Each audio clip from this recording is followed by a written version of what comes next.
এই নিয়ে বিস্তৃতভাবে আমাদের সাংগঠনিক সভায় আলোচনা হয়েছে। আলোচনার পরিপ্রেক্ষিতে আমরা ঠিক করেছি যে আমাদের রাজ্যে আগামী 2 মাস বিজেপি সরকারের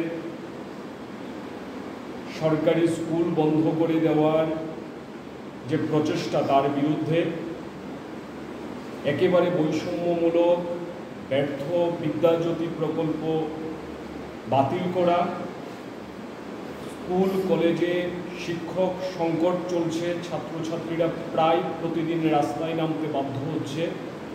এই শিক্ষক সংকট দূর করার জন্য সরকারি পদক্ষেপ করার দাবিতে এবং সর্বোপরি সরকারি বেসরকারি উভয় ক্ষেত্রে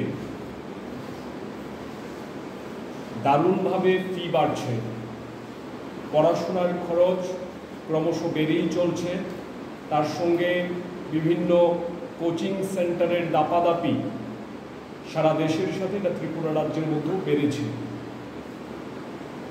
আমরা দেখছি যে বিভিন্ন ধরনের স্টাইপেন্ড এটা নিয়মিত প্রদান করা হয় না। নিয়মিত স্টাইপেন্ড প্রদান করা, পড়াশোনার খরচ কমানো, মূলত এই দাবিগুলিকে একত্রিত করে আমরা প্রত্যেকটা মহকুমায় আন্দোলন তৈরি করব। বিভিন্ন ধরনের আন্দোলন হবে, ডেপুটেশন থেকে শুরু করে অবস্থান, মিছিল, এগুলি আমরা সংগঠিত করব।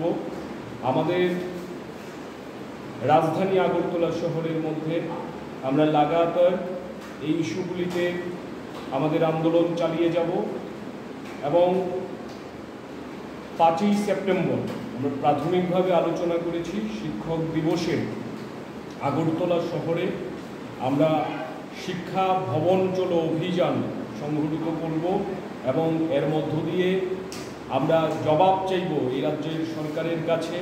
আজকের দিনে বিজেপি সরকার শিক্ষাক্ষেত্রে যে ভয়ঙ্কর আক্রমণ নামিয়ে এনেছে, ছাত্রছাত্রী সহ অভিভাবকদের যে একেবারে কামানে